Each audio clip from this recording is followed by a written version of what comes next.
If you don't learn to value yourself now, life will teach you through exhaustion, through resentment, through being taken for granted.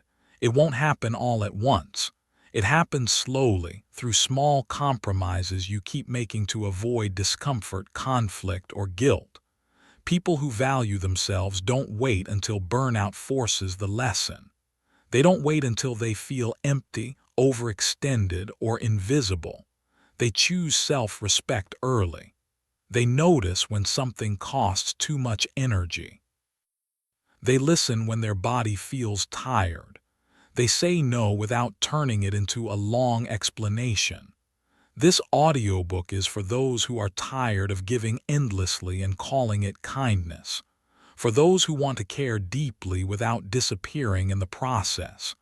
Valuing yourself isn't selfish. It's sustainable. Because when you respect your limits, you protect your peace.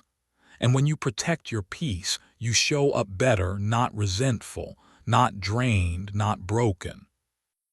If this resonates with you like this video, subscribe for long-form inner clarity and share it with someone who struggles with self-worth.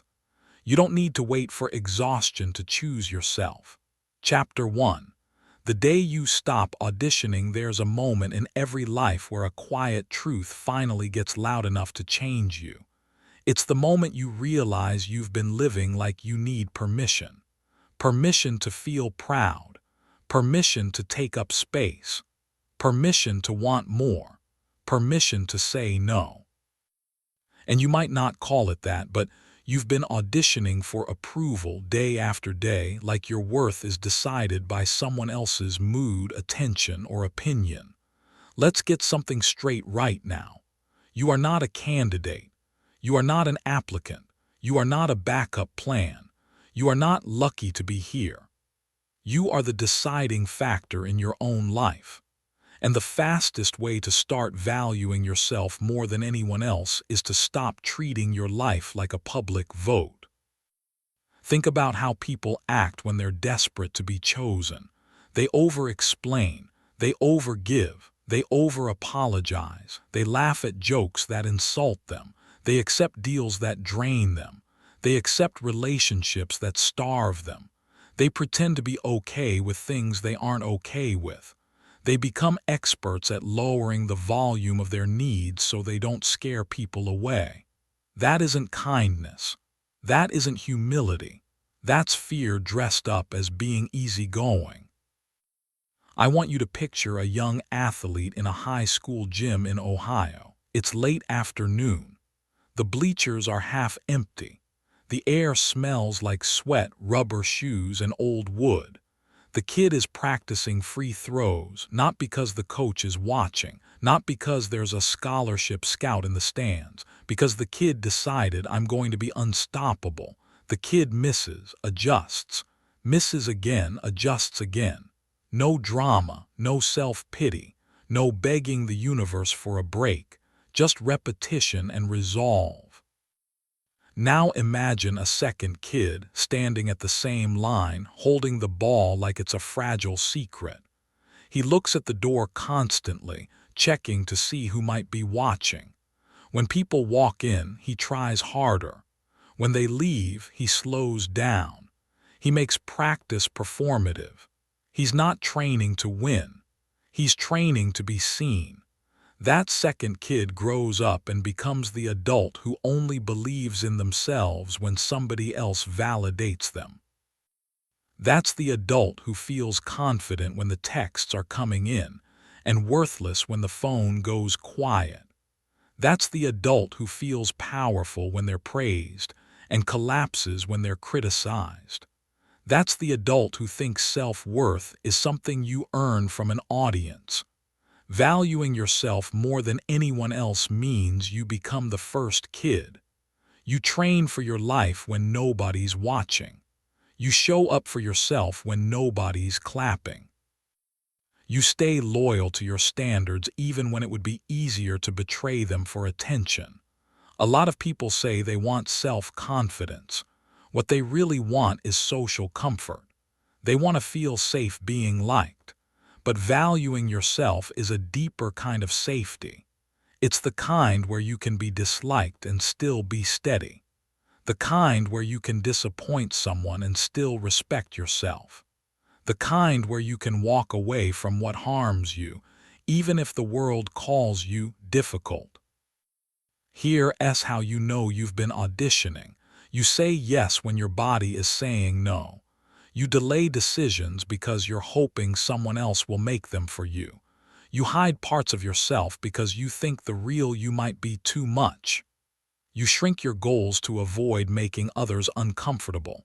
You accept crumbs because you're afraid there won't be another table. There are people who will happily take the discounted version of you. They'll prefer you that way. Quiet, convenient, easily managed. But your life is not supposed to be managed by someone else's preferences. In America, you're taught early that achievement equals value. Grades, titles, likes, follows, money. The whole culture pushes this idea: prove yourself constantly. But if you build your worth on performance, you'll never be free, because performance always ends. There will always be someone younger, richer, louder, more connected, more polished, more praised. And if that's what your worth depends on, you'll stay anxious forever. Your value is not the scoreboard. Your value is the one holding the ball. Your value is the person who keeps showing up, making decisions, honoring promises, building character. The scoreboard changes, your character stays. Let me tell you about a woman named Danielle.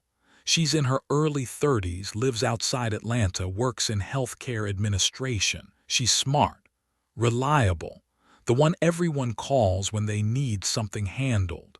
At work, she's the person who says, "I got it," even when she's drowning. In her family, she's the peacemaker, the fixer, the one who absorbs chaos so everyone else can relax. In her friendships, she's the one who remembers birthdays, checks in, listens for hours, sends money when someone's short, picks people up from the airport, shows up with groceries, helps them move, all of it. Danielle thought she was building love, but what she was building was dependence. Everyone felt safe because Danielle never required anything. She didn't have boundaries, she had availability. She didn't have standards, she had tolerance. Then something happened. It wasn't dramatic, no huge betrayal, no scandal. It was quieter than that, which is often how life hits you the hardest. Danielle had a brutal week, long shifts, bad sleep, a family situation, anxiety sitting on her chest like a weight. She didn't have anything left.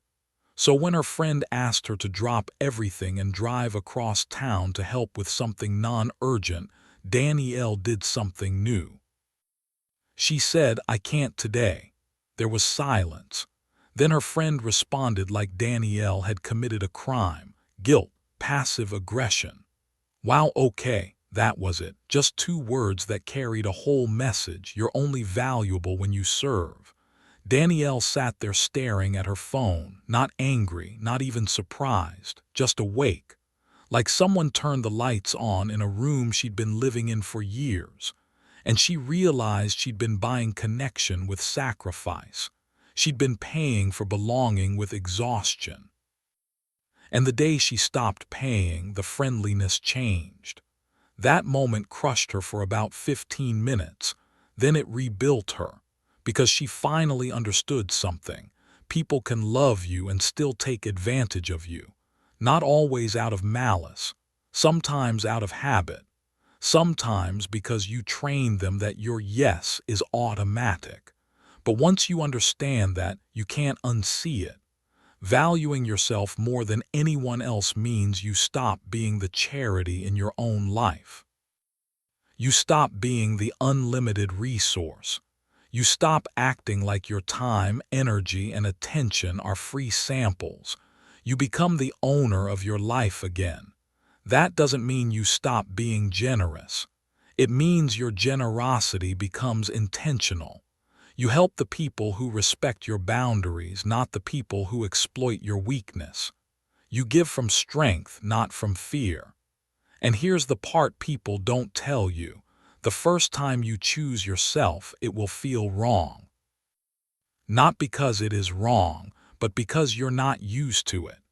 If you've been conditioned to measure your worth through pleasing others, self-respect will feel unfamiliar. And anything unfamiliar can feel uncomfortable. But discomfort is not danger. The discipline of self-value is the discipline of choosing your long-term peace over your short-term approval. It is training yourself to tolerate someone else's disappointment so you don't keep living in your own. There's a simple decision you can make that changes everything. You stop negotiating with your standards. No more maybe it's fine. No more I don't want to be rude. No more I should just let it go. You start asking one question that cuts through the fog. Does this cost me my self-respect? If the answer is yes, it's too expensive. People will try to talk you out of valuing yourself. They'll call you selfish. They'll call you cold. They'll call you dramatic. But here's the truth. The people who benefit from you having no boundaries will always complain when you get some. So you have to be ready. When you begin valuing yourself, you will lose access to certain rooms, certain relationships, certain conversations, certain versions of yourself. And that's not tragedy. That's upgrade. The world respects what you protect. The reason some people treat you like an option is because you train them to. You replied immediately even when they replied 3 days later. You showed up even when they bylaid. You kept forgiving even when they kept repeating. You kept giving even when they kept taking. You stayed even when you were hurting. You didn't do it because you're weak. You did it because you're loyal. But loyalty without limits is self-abandonment. Your value rises the moment you stop abandoning yourself. One of the most powerful things you can do this week is practice controlled absence. Not manipulation, not games. Just a calm, disciplined reduction of access to you. Stop being instantly available. Stop responding out of anxiety. Stop chasing clarity from people who benefit from your confusion. Stop trying to earn a place in a life where you're clearly not prioritized. When you stop chasing, you start seeing. You start noticing who shows up without you begging, who respects your time, who checks in because they care, not because they need something, who stays consistent when you're not performing. That's the real data. That's the truth. If this audiobook is bringing you value so far, take a moment to like it, share it with someone who needs to hear this, leave a comment with your biggest takeaway, and subscribe to Prime Audiobooks for more content like this. Now, let's continue. Now let's talk about the internal shift. Because valuing yourself isn't just about other people. It's also about how you treat you when nobody else is involved. Some of you treat strangers better than you treat yourself. You speak to yourself with contempt. You call yourself lazy, broken, stupid, behind. You replay your mistakes like it's a movie you can't shut off. You punish yourself for being human. And then you wonder why your confidence is fragile. Listen closely. The voice in your head is either your coach or your enemy.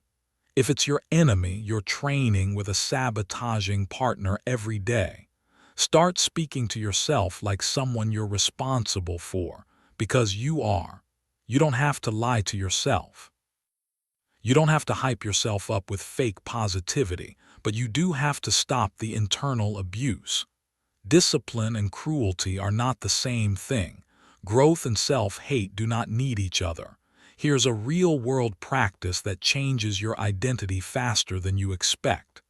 Every morning, make one small promise to yourself and keep it. It can be simple.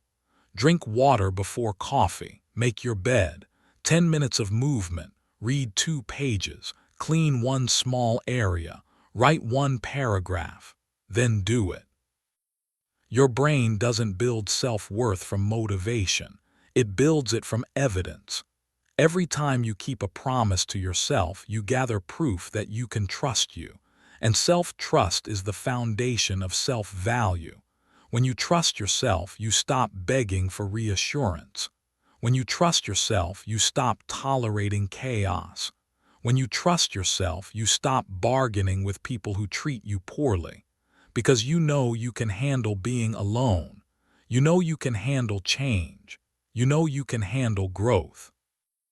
That's why some people stay in bad situations. They don't trust themselves to survive the discomfort of leaving.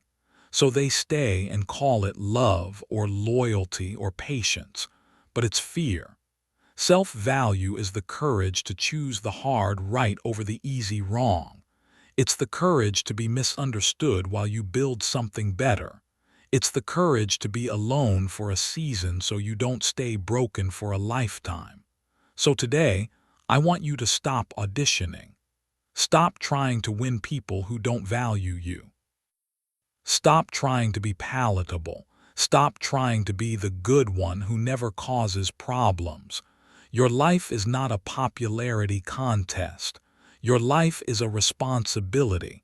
You were not put here to be chosen. You were put here to choose. Choose your health over your habits.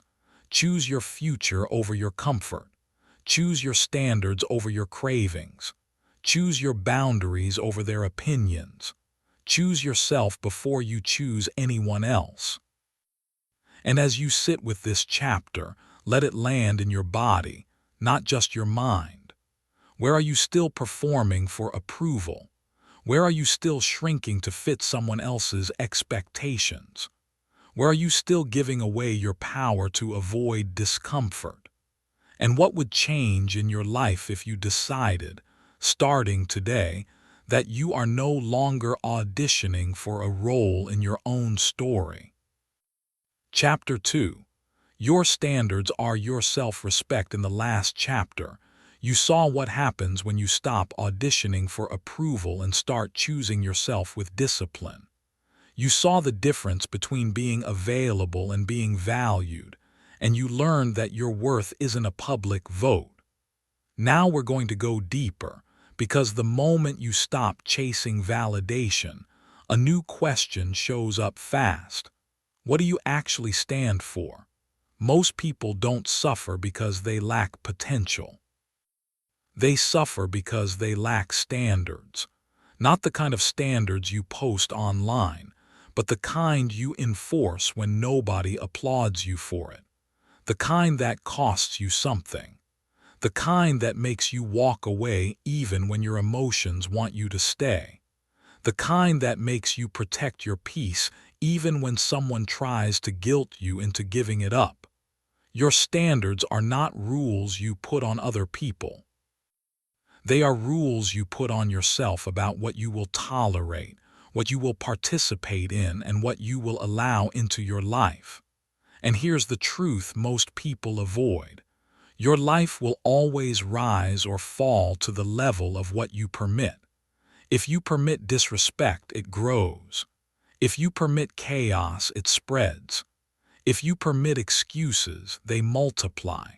If you permit neglect, you become familiar with being last. But the moment you raise your standards, the moment you stop accepting what drains you, your entire reality starts to shift. Not because the world suddenly becomes kinder, but because you become stronger, clearer, and harder to manipulate. There's a misconception that standards make you high maintenance. But what standards actually do is protect your maintenance, your energy, your time, your focus, your health, your future. Standards are what keep you from spending your life repairing damage you didn't have to accept in the first place. Let me show you what this looks like in the real world. There's a guy named Marcus. He's from Phoenix, early 40s, steady worker, good heart, always the one people call dependable. For most of his life, he kept his standards low because he thought that's what you do when you want to be liked. He'd date women who never made time for him, but he'd tell himself they were busy. He'd take jobs that paid him less than his value, but he'd tell himself he should be grateful. He'd hang around friends who only showed up when they needed something, but he'd tell himself that's just how people are. Then one day, Marcus looked at his calendar and realized something that hit him like a punch. He had given away every prime hour of his week to someone else's priorities, and the scraps of his life were all he had left for himself. The gym was something he'd get back to. His dreams were for later. His health was fine for now. And when he was exhausted, he numbed it with late-night junk food and mindless scrolling, just enough to forget he was disappointed with his own life. Nothing was technically wrong, but everything was off. That's how it starts for most people. It's not one catastrophe. It's a slow leak. A drip of self-betrayal so steady you don't notice the flood until your confidence is underwater. The change didn't come from a dramatic speech. It came from one quiet decision. Marcus decided that the next time he felt disrespected, neglected, or used, he would not argue, plead, or explain. He would simply adjust his access and move on. The first time he did it, it felt like he was breaking a law. Someone canceled plans last minute with a lazy excuse and no effort to reschedule. Old Marcus would have said, "No worries," while swallowing the disappointment. New Marcus said, "Got it, take care." Then he stopped initiating. He didn't punish, he didn't perform, he just withdrew access, and something happened. The person noticed. Not because Marcus demanded respect, but because Marcus enforced it. Here's what you need to understand. People don't learn your standards from your words. They learn your standards from your consequences. Every time you allow something, you're teaching people how to treat you. Every time you tolerate something, you're training your environment to keep doing it. That includes how you treat yourself. If you keep breaking promises to yourself, you teach your mind that your word doesn't matter.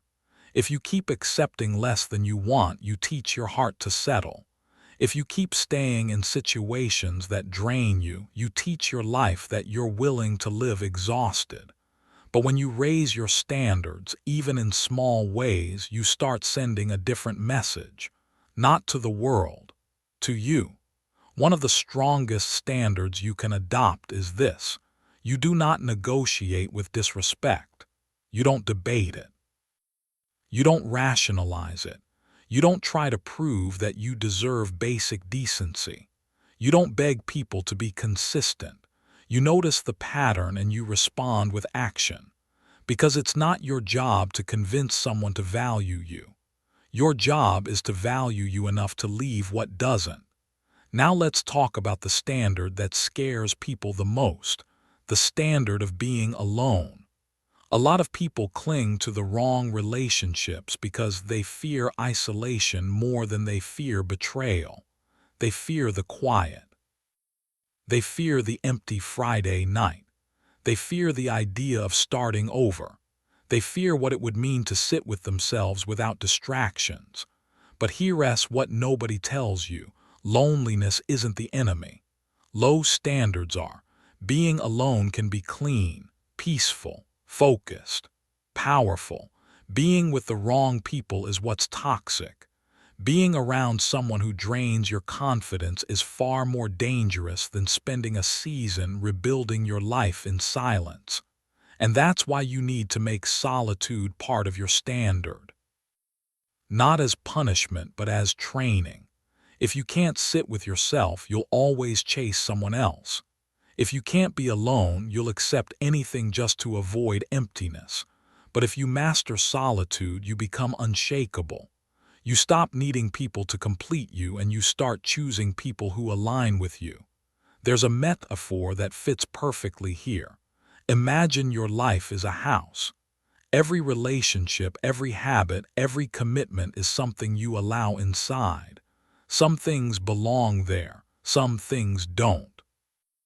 But when you lack standards, your front door stays open all the time. Anyone can wander in, track dirt on your floors, break your furniture, drink your energy, and leave you with the cleanup. Then you wonder why you're tired. Standards are locks.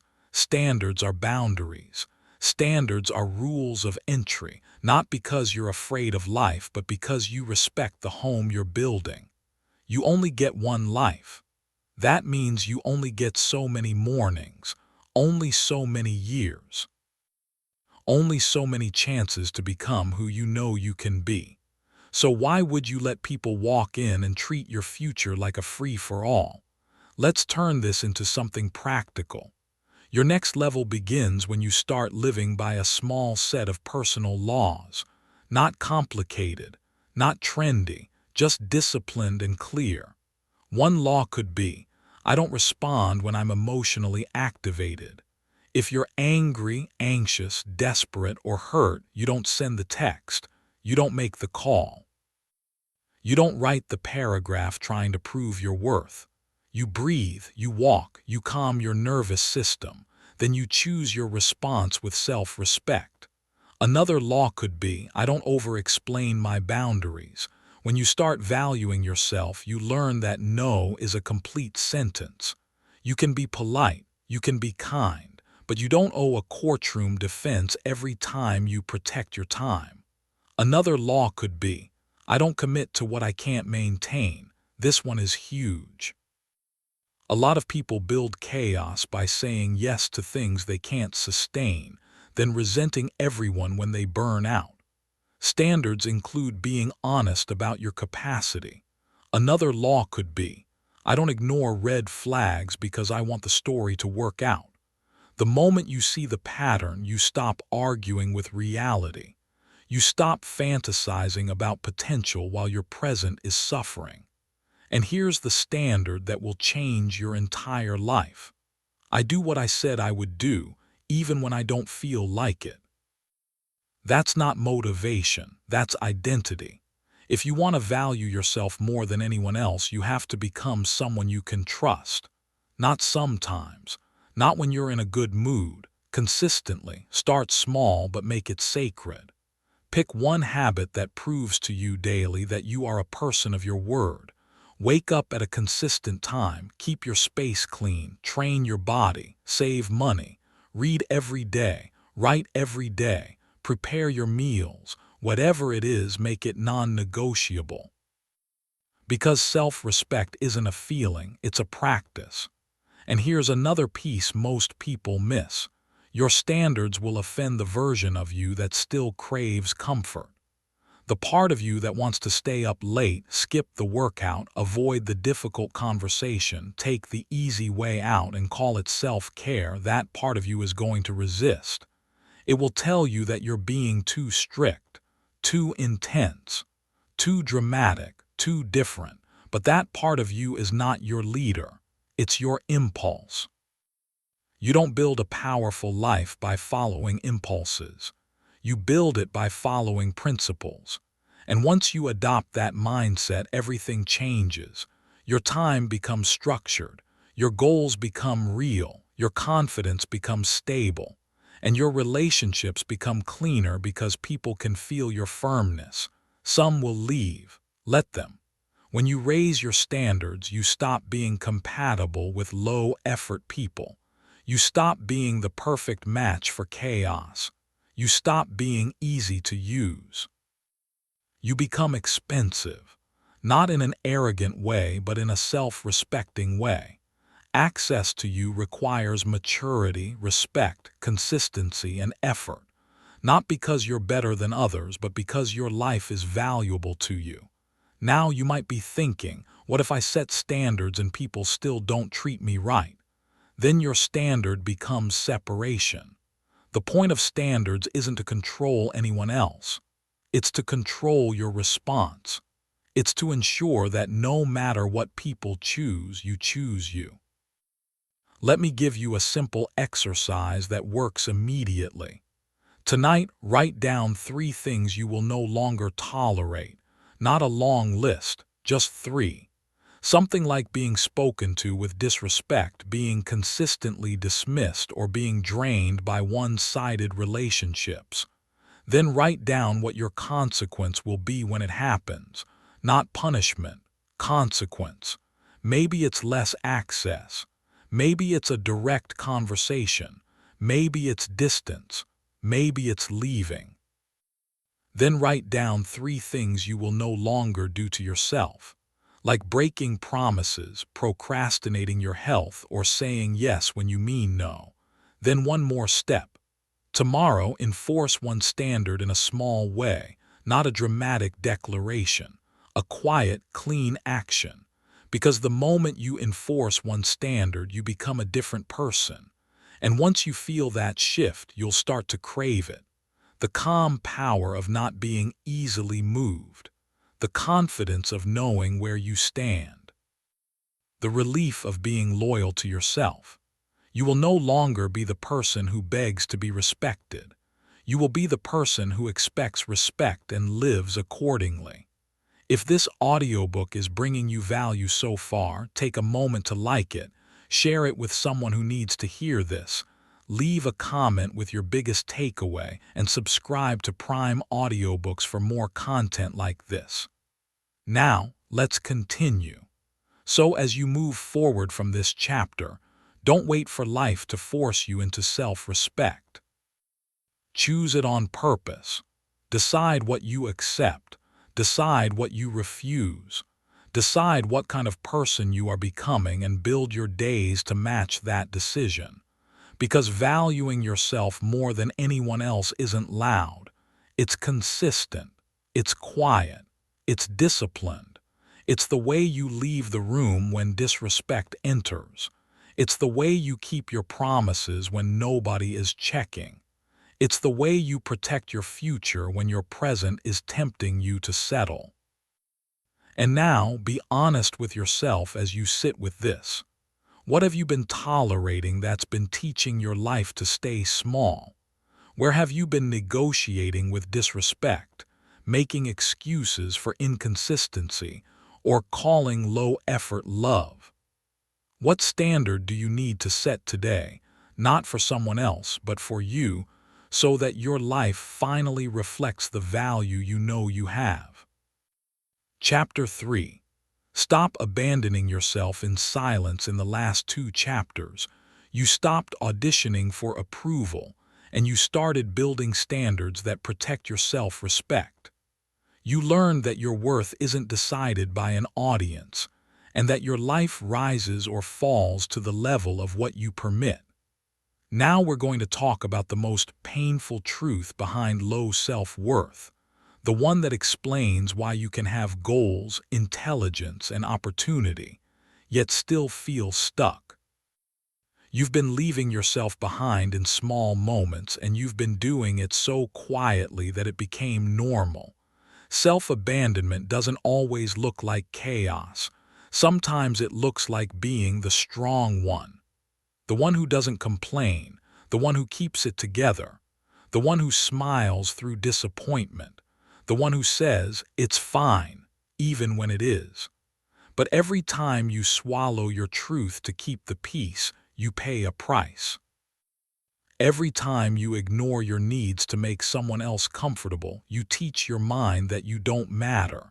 And over time, that lesson becomes your identity. This chapter is about reversing that identity, not with fluffy affirmations, not with random positivity, with disciplined self-loyalty, with the kind of choices that make you proud to be you again. Let's start with a simple fact. You can't value yourself while constantly betraying yourself. You can't build confidence while constantly abandoning your boundaries. You can't feel powerful while living in quiet resentment. The reason so many people feel exhausted isn't because life is too hard. It's because they're fighting themselves every day. There's an internal war happening in a lot of people. One part wants growth. The other part wants comfort. One part wants truth. The other part wants approval. One part wants freedom. The other part wants familiarity. And the part that wins is the part you feed with your daily actions. Here, That's what self-abandonment looks like in real life. It looks like waking up already behind because you stayed up late doing things that didn't improve your life. It looks like eating what makes you feel foggy and heavy because you don't want to face discomfort. It looks like staying in conversations that drain you because you don't want to be rude. It looks like tolerating disrespect because you don't want to lose people. It looks like avoiding the gym, avoiding the budget, avoiding the difficult conversation, avoiding the honest truth because facing reality requires courage. Self-abandonment is the constant habit of choosing short-term relief over long-term respect. And the tragedy is that it feels small while it's happening. It feels like just this once, just one more night, just one more chance, just one more exception, just one more time letting it slide. But small betrayals don't stay small. They accumulate. They turn into self-doubt. They turn into weakness. They turn into a life that looks fine on the outside but feels empty on the inside. You don't need a brand new life.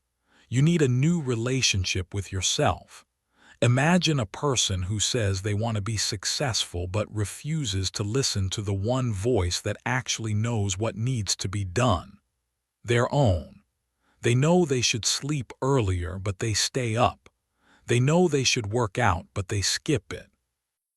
They know they should stop texting that person who never shows up but they do it anyway. They know they should stop spending money impulsively but they hit buy now. They know they should apply for the job, start the business, take the class, or make the call, but they delay. That's not laziness. That's self-mistrust. And when you don't trust yourself, you search for safety in other people. You search for reassurance. You search for permission. You search for someone else to choose you because you're not consistently choosing you. So here's the shift. You start treating your inner voice like your most important appointment. Because when you listen to yourself and take action, you build self-trust. And when you build self-trust, you naturally value yourself more. You stop negotiating with the basic responsibilities of being you. Let me take you to a scene that's played out in thousands of lives. There's a guy named Ethan in his late 20s, living in a small apartment outside Chicago.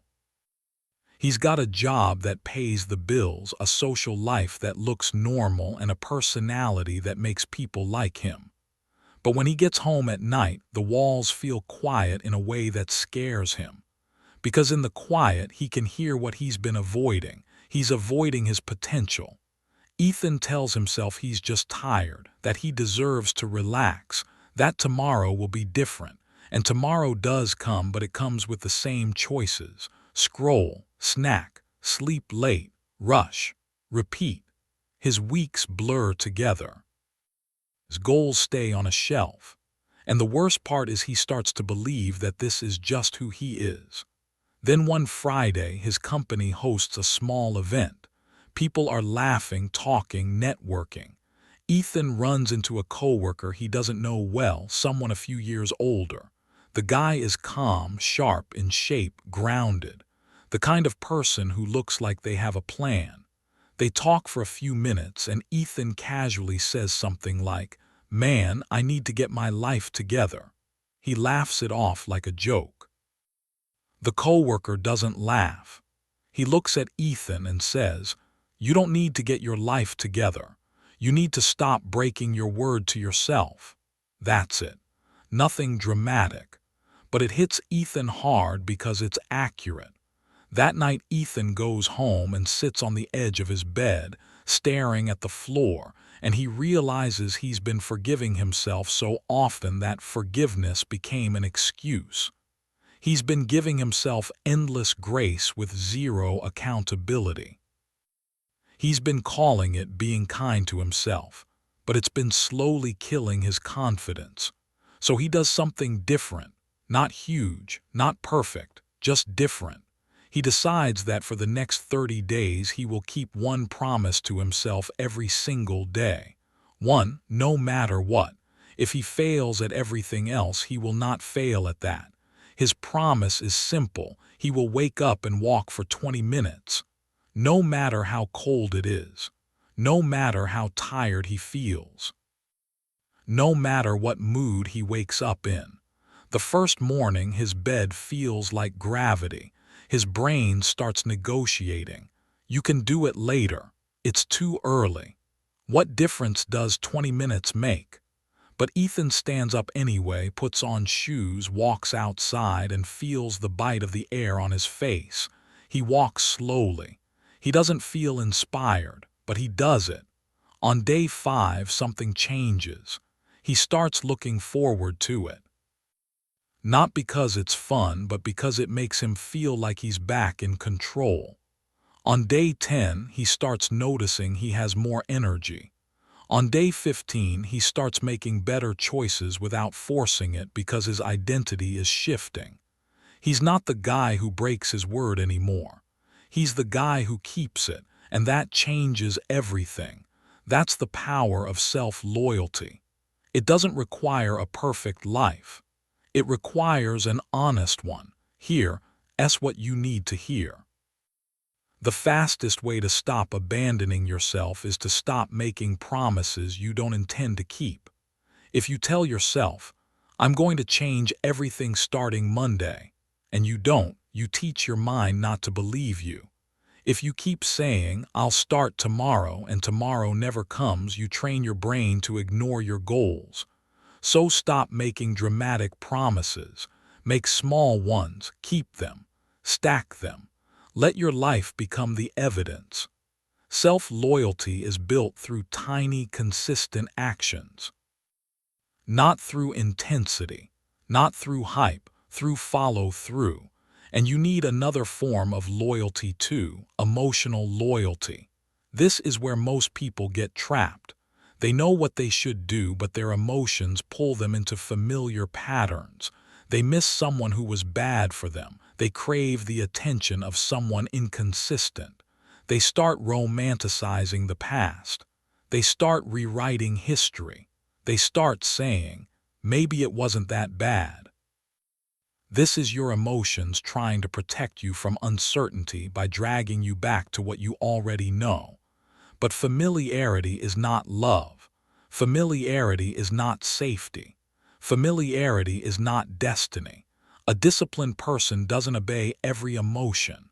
A disciplined person observes emotions and still chooses standards. You need a personal rule that sounds simple but requires strength. You don't make decisions while you're craving relief. Craving is not guidance. Craving is not wisdom. Craving is an alarm bell that something inside you wants comfort. And comfort is not always good for you.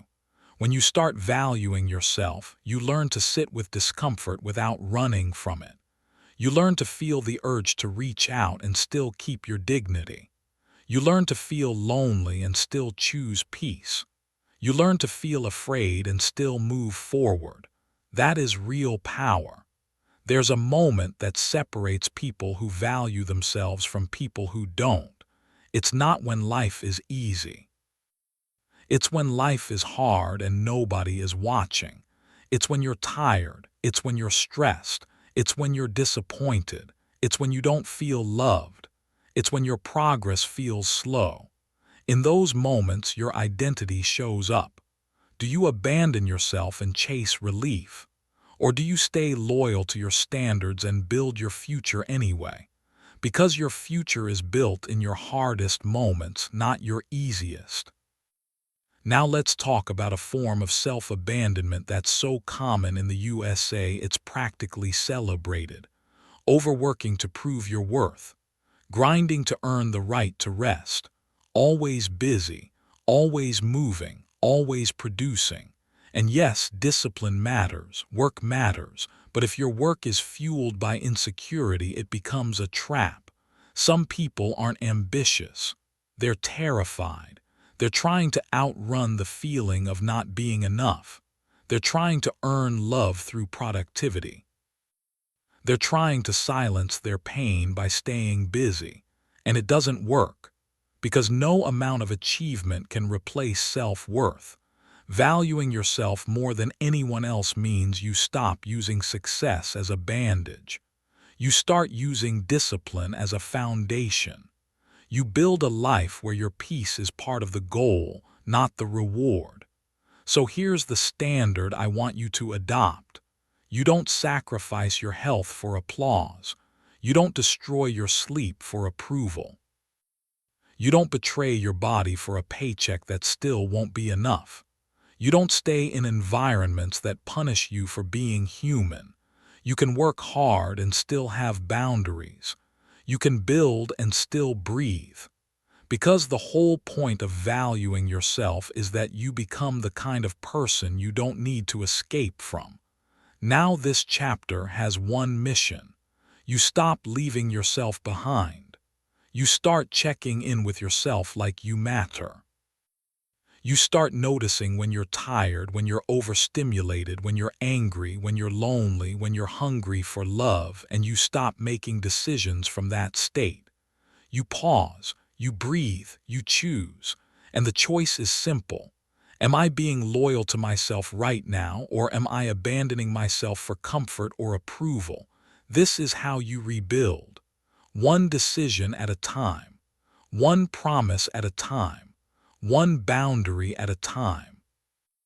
If this audiobook is bringing you value so far, take a moment to like it, share it with someone who needs to hear this, leave a comment with your biggest takeaway, and subscribe to Prime Audiobooks for more content like this. Now let's continue. Because the truth is, you already know what to do. You know what drains you. You know what lifts you. You know what you've been avoiding. You know where you've been lying to yourself. You know what your standards are supposed to be. Your problem isn't knowledge. Your problem is consistency. So make it real. Pick one promise you will keep for the next 7 days. 1. Keep it no matter what mood you wake up in. Keep it when you feel like it and when you don't.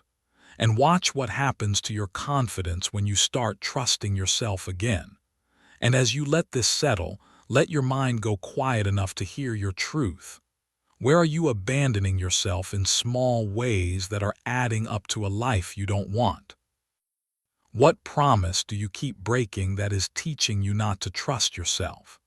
What would change if you became loyal to yourself the way you've been loyal to everyone else? And what kind of life would you build if you finally decided that your standards apply even when nobody is watching? Chapter 4. Claim your voice or lose your life. So far, you've stopped auditioning for approval. You've raised your standards, and you've faced the quiet ways you've been abandoning yourself. You've seen that self-worth isn't a mood, it's a practice, built through consequences, discipline, and self-loyalty. Now we're moving into the next level, because once you start respecting yourself internally, life will demand that you respect yourself out loud. A lot of people think valuing yourself is something you feel. It's not. It's something you demonstrate. And one of the clearest demonstrations of self-value is self-advocacy, the ability to speak with clarity, make requests without shame, and state your truth without needing permission. If you can't speak for yourself, you'll live inside deals you never agreed to. You'll accept conditions you didn't choose. You'll carry resentments you created by staying silent.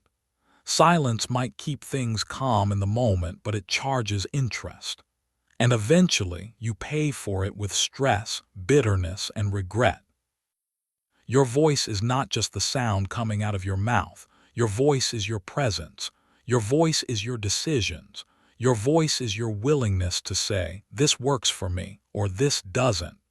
Your voice is the line between you having a life and you being used as a convenience. Here's where people get stuck. They confuse having a voice with being loud. They think speaking up means starting conflict, being rude, or being aggressive. That's not strength. That's insecurity with volume. Real strength is calm. Real strength is direct.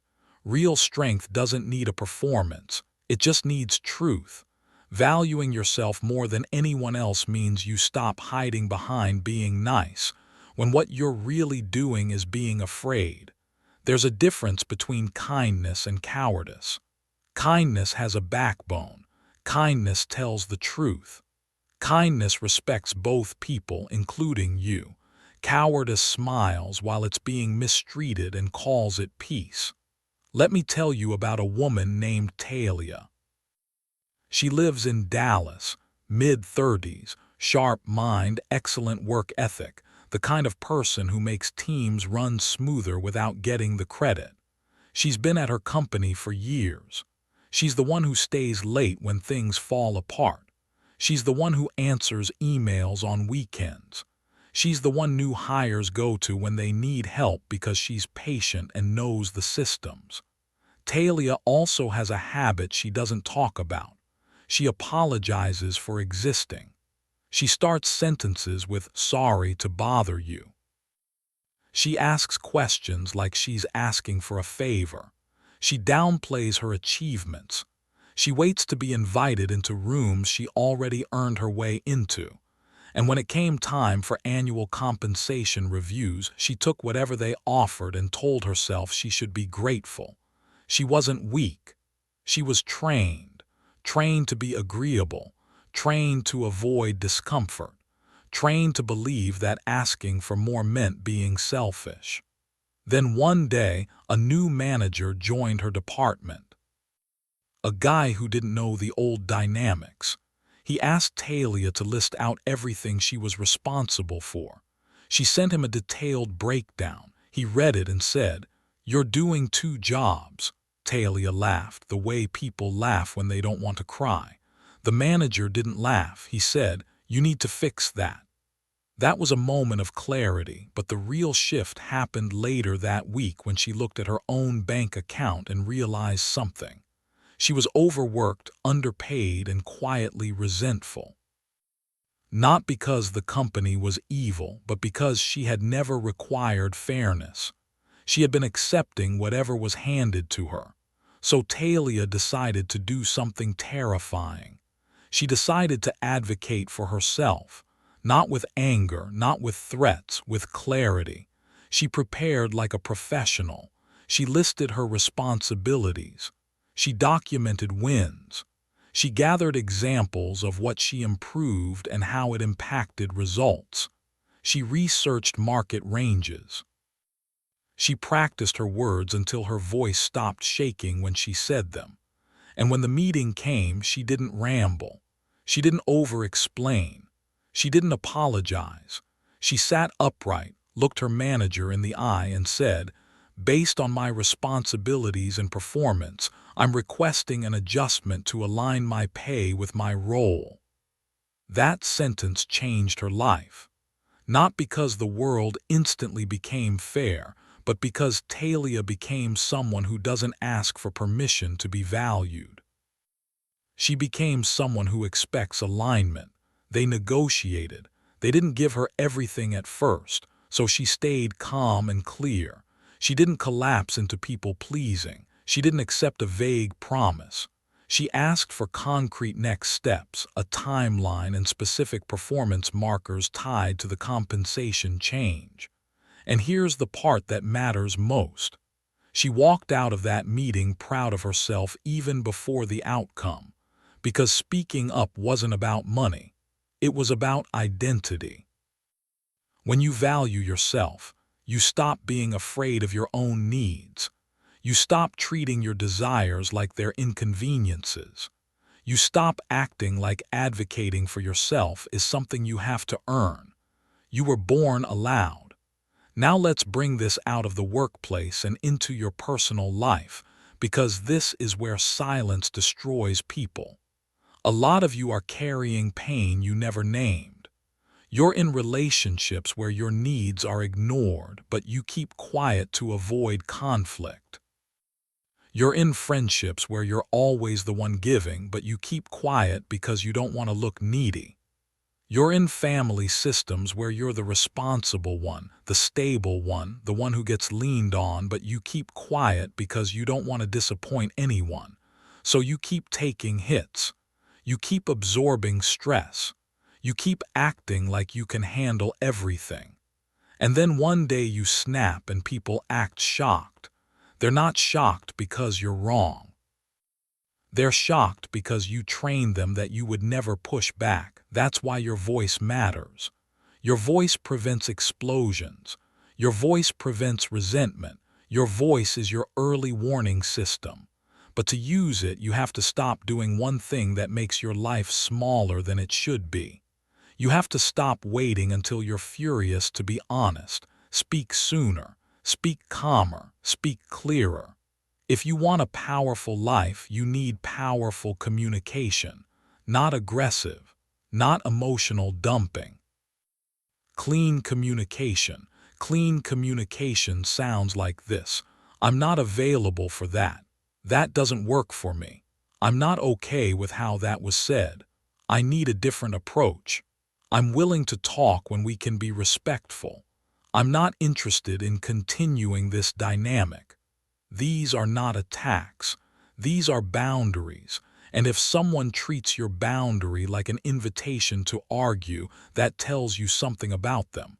It tells you they benefited from your silence. A person who respects you will adjust. A person who wants control will resist. Now let's talk about the fear behind staying silent. The fear is not just conflict.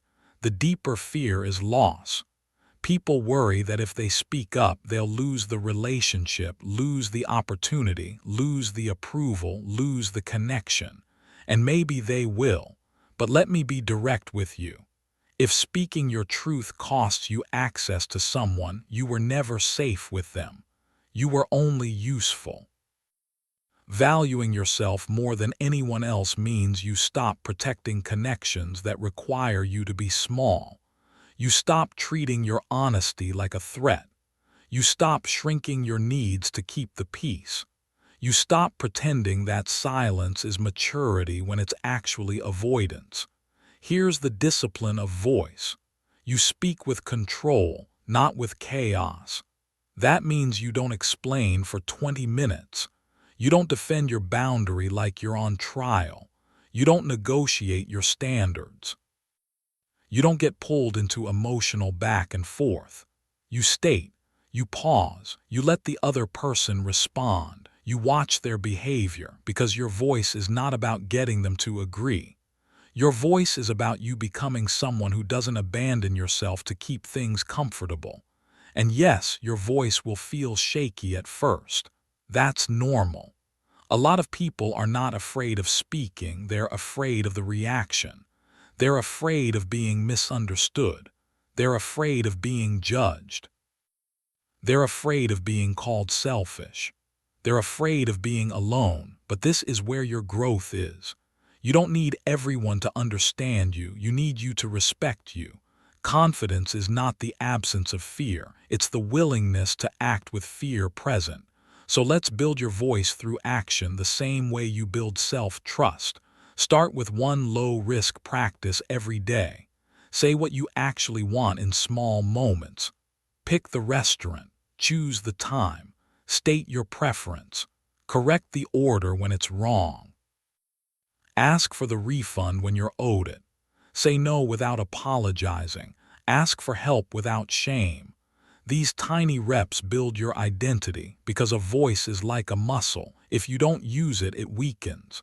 If you train it, it strengthens. And while we're here, I'm going to give you one truth that will protect you for the rest of your life. People who value themselves don't speak from desperation. They speak from choice. Desperation begs. Choice decides. Desperation says, please don't leave. Choice says, you can leave, but you won't take my self-respect with you. Desperation says, tell me you care. Choice says, if you care, your actions will show it. Desperation says, I'll accept anything. Choice says, I only accept what aligns. You don't need to convince anyone to treat you right. You need to become the kind of person who doesn't stay when they won't. That's what makes your voice powerful. It's backed by action. Because words without action are noise, but words backed by self-respect are law. So from this moment forward, stop whispering your life away. Stop hinting.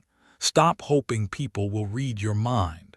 Stop accepting confusion as a normal relationship condition. Speak clearly, calmly, early. And if someone responds by punishing you, dismissing you, mocking you, or twisting your words, you don't have to fight them. You just learned what you needed to learn. You adjust your access. That's the whole system working together. You stopped auditioning. You raised your standards. You stopped abandoning yourself.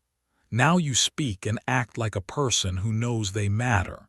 If this audiobook is bringing you value so far, take a moment to like it, share it with someone who needs to hear this. Leave a comment with your biggest takeaway and subscribe to Prime Audiobooks for more content like this. Now, let's continue. And as you sit with this chapter, let it confront you in the places you've been quiet. Where have you been swallowing your truth just to keep the peace? Where have you been hinting instead of stating, hoping someone would finally understand you without you having to speak? What part of your life would change immediately if you decided to stop apologizing for your needs, stop negotiating your boundaries, and start using your voice as the proof that you value yourself more than anyone else? Chapter 5. Become your own source. Up to this point, you've stopped auditioning for approval, raised your standards, confronted the ways you've abandoned yourself, and learned how to claim your voice with calm authority. You've seen that self-value isn't a feeling you wait for. It's an identity you build through choices and consequences. Now it's time to remove the last trap that keeps people stuck in low self-worth even after they start improving. The trap is dependence, the habit of needing someone or something outside of you to feel okay. Most people don't realize how much of their life is built on external supply. External supply is anything you rely on to feel worthy, safe, chosen, or confident. It can be a person. It can be attention. It can be money. It can be a job title. It can be a relationship status. It can be social media validation. It can be a friend group. It can even be chaos, because chaos can make you feel needed. External supply isn't always bad, but when you depend on it, you become fragile. Your mood becomes a hostage. Your choices become reactive. Your identity becomes negotiable. And you will never fully value yourself while your emotional stability is rented from the outside world. Valuing yourself more than anyone else means you become your own source. You generate your own confidence. You generate your own peace. You generate your own approval. That doesn't mean you don't love people. It means you don't need them to be okay. Because needing someone is not the same as choosing them. Need creates attachment. Choice creates alignment. And when you move from need to choice, everything in your life becomes cleaner. Think about how many people are trapped in cycles because they don't want to lose the supply. They stay in a relationship because they don't want to lose the attention. They stay in a job they hate because they don't want to lose the identity. They stay around friends who drain them because they don't want to lose the feeling of belonging. They keep people close who disrespect them because they don't want to lose the comfort of being wanted. But that kind of wanting is cheap. It comes with conditions. It comes with anxiety. It comes with desperation. It comes with a silent fear that if the supply disappears, you disappear too. That's not life. That's dependency. Let's make this real. There's a woman named Brianna in Lowe's Angels. Late 20s, stylish, funny, social, always out doing something. Her Instagram looks like confidence. Brunch spots, concerts, beach days, rooftop nights, the highlight reel everybody thinks they want. People call her that girl, the one who's always having fun, the one who's always surrounded. But at night, when she's alone, it's different. She checks her phone constantly. She refreshes notifications. She replays conversations to see if she said the right thing. She worries about being forgotten. She feels restless in silence. She feels uneasy when she isn't being seen. And she doesn't know how to admit it, but she's terrified of being ordinary. So she stays busy. She stays visible. She stays available. Because the moment the attention dips, the anxiety rises. One weekend, something changes. Brianna gets sick. Nothing life-threatening, but enough to force her to cancel plans and stay home. For 2 days she can't perform, she can't be outside. She can't be the fun version of herself. She's in sweatpants, hair messy, living room quiet, phone in her hand. She expects people to check on her. Some do, most don't. Not because they hate her, but because life is busy and people move on. And that reality hits her hard. It's like she can feel the supply shutting off. And in that silence, Brianna faces the truth she's been avoiding. She built her confidence on being perceived. She wasn't living from self-worth. She was living from feedback. So she does the most powerful thing someone like Brianna can do. She stops running. She decides to train herself to be alone without collapsing. Not forever, not as a personality, as a skill. Because a person who can be alone is a person who can't be controlled. She starts with 1 hour a day with no outside stimulation. No scrolling, no texting, no music, no background noise. Just her sitting with her thoughts, her feelings, her reality. At first it feels unbearable. Her mind is loud, her body is restless, she wants to escape, but she stays. After a week, she notices something. The anxiety isn't killing her, it's just discomfort, a wave that rises, peaks, and falls. She starts realizing she's stronger than the urge to distract herself. After 2 weeks, she starts journaling, not in a dramatic way, just honest. What am I scared of? What am I avoiding? What do I want? What do I actually believe about myself? She starts telling the truth on paper so she doesn't have to keep lying in her life. After a month, Brianna's life changes, not because she became less social, but because she became less dependent. She stopped needing the room to tell her who she is. She became her own source. Now listen closely. This is not about being isolated. This is about being stable. The world is full of people who look confident but can't handle quiet. They look successful but can't handle rejection. They look strong but can't handle not being chosen. That's not strength, that's performance. Real strength is being solid when nobody is clapping. To become your own source, you need 2 things, structure and self-validation. Structure means your days are built around commitments you respect. Not moods, not random motivation, not attention, commitments. Self-validation means you stop outsourcing your worth to other people's reactions. Here's the hard truth. If compliments make you feel alive, criticism will make you feel dead. If you need praise to feel confident, disapproval will ruin your week. If you depend on attention, silence will feel like rejection. That's why you need internal supply. Internal supply is the confidence you get from doing what you said you'd do, the calm you get from having standards, the stability you get from telling the truth, the pride you get from showing up for yourself, the peace you get from not being at war with your choices. Internal supply comes from living with integrity. And integrity isn't a moral speech. Integrity is alignment. Your actions match your values, your habits match your goals, your boundaries match your self-respect. You don't have to be perfect, but you do have to be consistent enough that you trust yourself. So let's talk about a daily practice that builds internal supply faster than almost anything else. Personal ownership. Ownership sounds like this: I did that. I allowed that. I chose that. I didn't speak up. I didn't enforce my standard. I didn't follow through. People avoid ownership because it hurts their ego, but ownership is power. Because the moment you own something, you can change it. As long as everything is someone else's fault, you're helpless. But the moment you say, "This is my responsibility," you become dangerous in the best way. You become capable.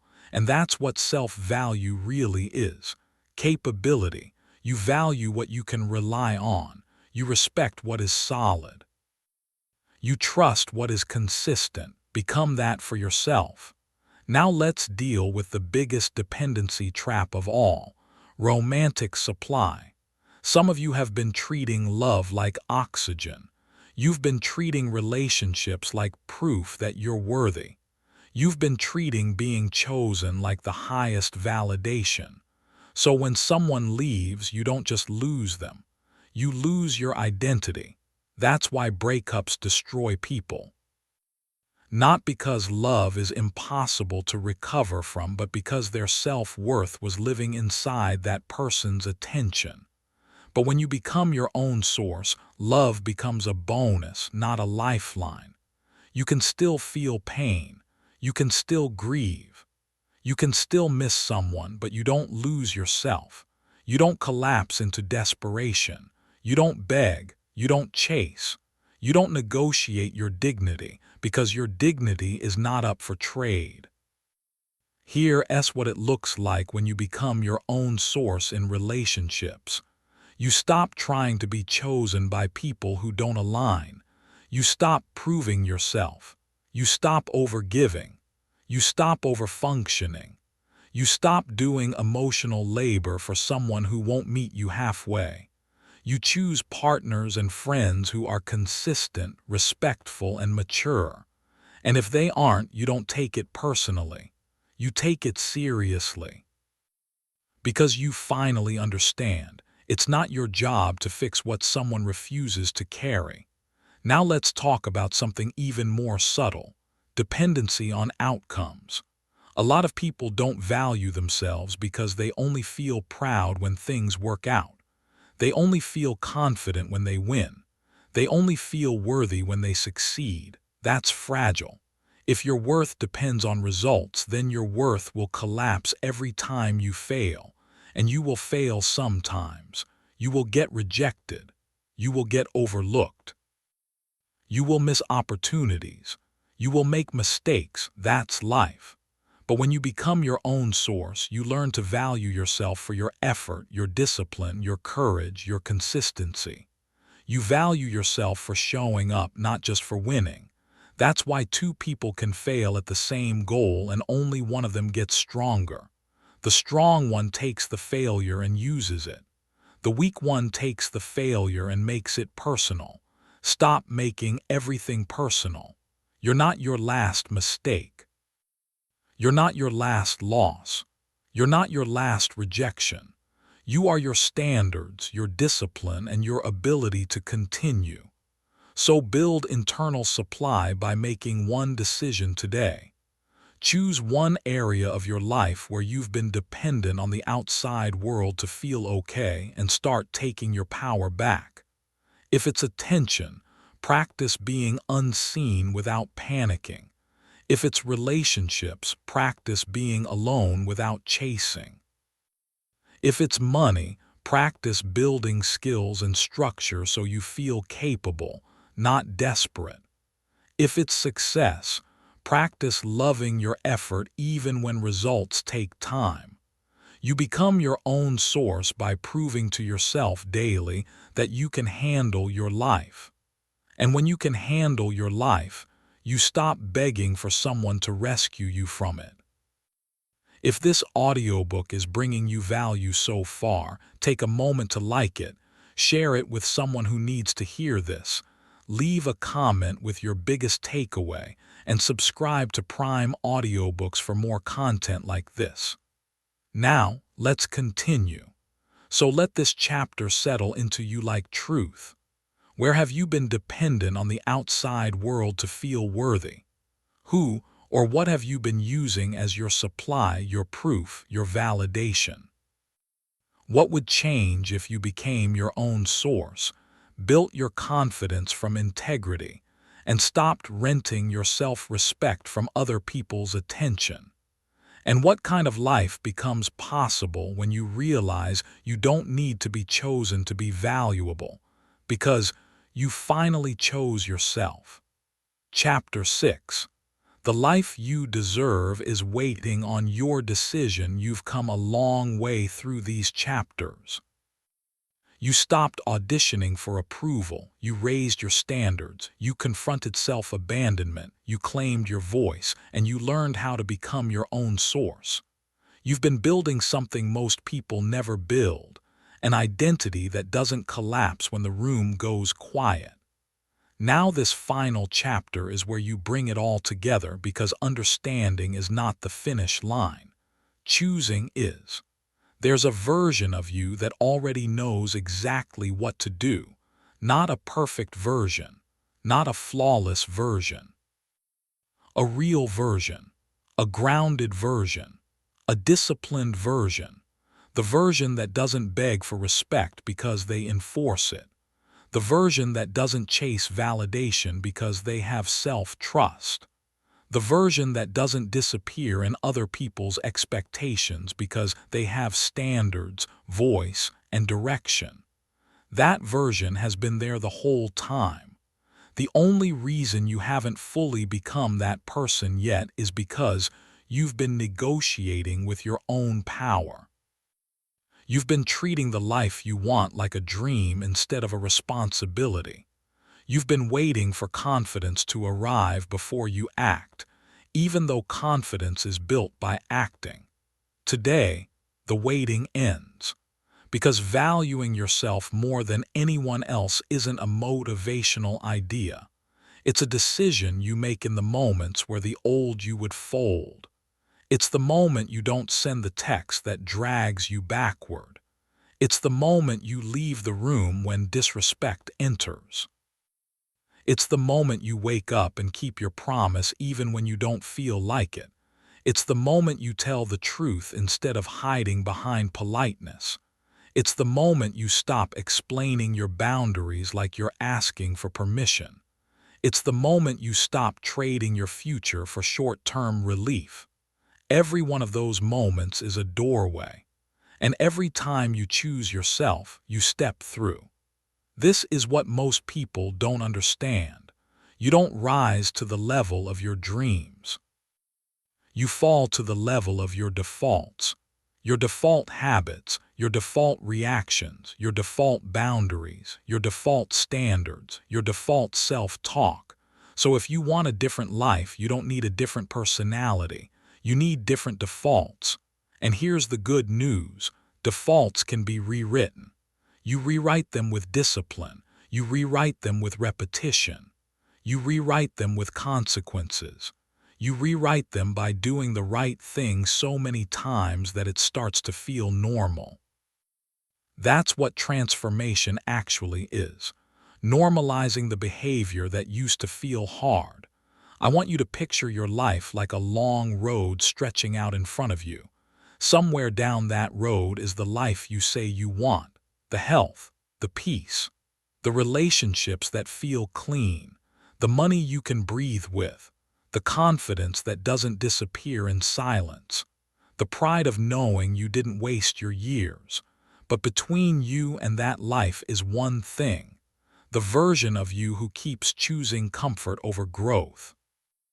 That version is not evil. That version is just untrained. It panics when things get quiet. It compromises when things get uncomfortable. It chases when things feel uncertain. It negotiates when standards are required. It escapes when emotions rise, and the only way out is through. You don't defeat that version by hating it. You defeat it by outgrowing it. So let's talk about what that looks like from today forward. It starts with a vow, not a dramatic vow you say once and forget. A daily vow you live. The vow is simple: I will not abandon myself. That means you don't abandon your health for convenience. You don't abandon your goals for temporary pleasure. You don't abandon your standards for attention. You don't abandon your voice to avoid conflict. You don't abandon your future to keep people comfortable. You stay loyal to yourself. And when you do, something changes in a way you can't fake. Your energy becomes cleaner. Your posture changes. Your tone changes. You stop moving like someone who's hoping to be accepted. You start moving like someone who expects alignment. People feel that. Some people will respect you more. Some people will resist you. That's normal. When you value yourself more than anyone else, you become incompatible with a lot of low-effort energy. The old dynamics won't survive the new you. And that's not a loss. That's a correction. Let me tell you a truth that will free you for the rest of your life. Not everyone is meant to go with you. Some people were meant to meet the old you. Some people were meant to benefit from the version of you that didn't have standards. Some people were meant to experience the version of you that overgave, over-explained, and overstayed. But the version of you that values themselves doesn't chase what isn't mutual. So when people fall off, don't panic. Don't beg. Don't collapse into old habits. Don't interpret it as failure. Interpret it as proof that you're becoming real. Because the real you requires real effort. The real you requires real respect. The real you requires real consistency. Now I want to give you a mental image you can carry with you. Imagine your self-worth like a fire. If you built that fire out of other people's approval, then the moment the wind changes, it goes out. If you built it out of attention, it flickers. If you built it out of compliments, it depends on someone else to feed it. But when you build your fire from integrity, it burns steady. Integrity is showing up when you said you would. Integrity is enforcing your standards without apology. Integrity is walking away from what costs you self-respect. Integrity is telling the truth early and calmly. Integrity is taking ownership without excuses. That kind of fire doesn't need the room to stay warm. It warms the room. And when you become that person, the world doesn't get to decide whether you matter. You already decided. Now let's make this practical, because I'm not here to inspire you for one day. I'm here to reshape your life. Starting now, you live by 3 daily actions, not complicated, not overwhelming, just consistent. First, you keep one promise to yourself every single day. 1. Something small enough to be realistic and strong enough to build identity. The promise is your anchor. It proves you can trust yourself. Second, you enforce one standard every single week. That means you stop letting disrespect slide. You stop tolerating the same pattern. You stop accepting vague effort. You stop letting your boundaries be suggestions. You pick one area where you've been too flexible and you make it firm. Third, you practice your voice. Every day you state your preference, your boundary, or your truth in a clean way. You don't need to start a fight. You don't need to have a speech. You just stop hiding. These 3 actions will change your life if you commit to them. Not because they're magical, but because they make you a different person. They turn you from reactive to intentional. They turn you from needy to grounded. They turn you from drifting to directed. And here's what you need to be ready for. Once you become directed, your life will start demanding decisions. You will see what you've outgrown. You will feel uncomfortable in rooms you used to tolerate. You will start noticing how much time you've been wasting. You will start seeing who respects you and who just uses access. You will start feeling a hunger for a stronger life. That hunger is not a problem. That hunger is your future calling you. Answer it. Because nobody is coming to hand you the life you deserve. Nobody is coming to rescue your confidence. Nobody is coming to enforce your standards. Nobody is coming to build your self-respect for you. That's your job. And I know you can do it, not because I'm trying to hype you up, but because you've already survived everything you thought would break you. You've already handled days you didn't want to handle. You've already gotten through pain you didn't think you'd get through. You're not fragile. You're trained to doubt yourself. And training can be reversed. The old you didn't fail because you were incapable. The old you struggled because you didn't have a system. You didn't have standards. You didn't have self-loyalty. You didn't have a voice. You didn't have internal supply. Now you do, so the only question left is whether you'll live it. And I want to be direct with you here. You don't have unlimited time. None of us do. Life moves fast. Years disappear. And one day you're going to look back and ask yourself if you honored what you knew. Did you become who you could have been? Did you protect your peace? Did you stop begging for love and start choosing alignment? Did you stop shrinking and start speaking? Did you stop escaping and start building? That day is coming for everyone, so make the answer something you're proud of. You don't have to change everything overnight, but you do have to stop lying to yourself about what you're willing to tolerate. Because your tolerances are your future. Your standards are your destiny. Your habits are your evidence. Your voice is your freedom. And your self-value is your foundation. If you value yourself more than anyone else, you will never again accept a life that requires you to disappear. You will never again chase people who don't choose you. You will never again sacrifice your health for approval. You will never again call chaos normal. You will never again beg for the bare minimum. You will become the kind of person who walks through the world with calm authority, not because everything is perfect, but because you are loyal to yourself. That is what power looks like. If this audiobook is bringing you value so far, take a moment to like it, share it with someone who needs to hear this, leave a comment with your biggest takeaway, and subscribe to Prime Audiobooks for more content like this. Now let's continue. Now as we close this audiobook, I want you to feel the weight of your responsibility in a way that doesn't crush you but builds you. This is your life. Your one life. Your one mind. Your one body. Your one chance to live with pride. So decide today that you are no longer available for what drains you. Decide today that your standards are not negotiable. Decide today that your voice will not be hidden. Decide today that you will not abandon yourself. Decide today that you will become your own source. And then prove it, quietly, daily, relentlessly. Because the life you deserve isn't waiting on luck. It's waiting on your decision.